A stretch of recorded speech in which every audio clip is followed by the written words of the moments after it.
了推广客家米食文化，新竹县客家人黄崇胜是幕后的推手。他成立了米食文化中心，规划了一日旅游行程，他都不遗余力。而黄崇胜最为人津津乐道的，应该就是早期家里开自助餐厅，常常让贫困学生免费白饭吃到饱。而现在呢，在米食中心前挂着一饭之恩的匾额，其实就是当初这些学生赠送的。今天感动时刻，我们要带您来体会这样的温暖。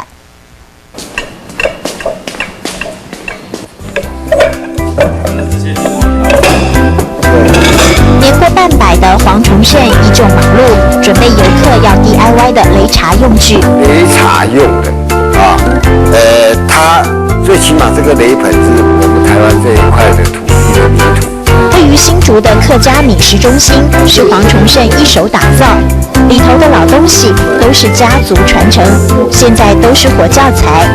这是以前除草的啊，除草机械式的。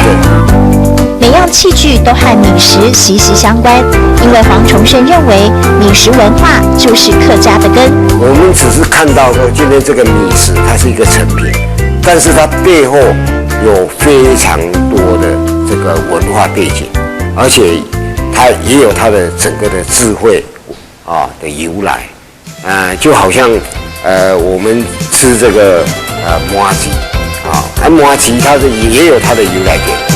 因为我们是一种感恩的心。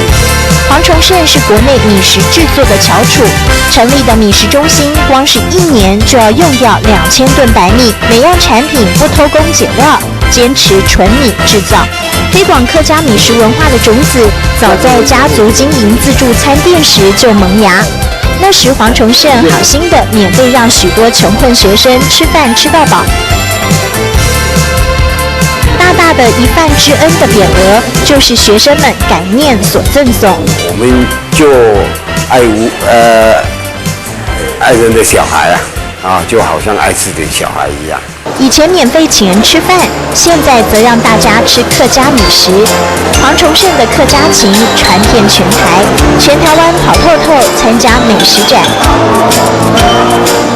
纯米制造的板条，加上大骨汤，咬下瞬间满口米香。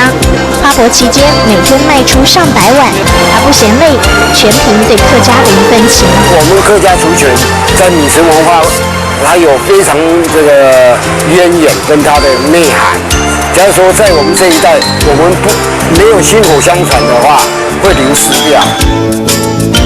从昂菇粿、9层糕、肉粽到客家菜包，每样米食都看得到黄崇胜对客家的坚持。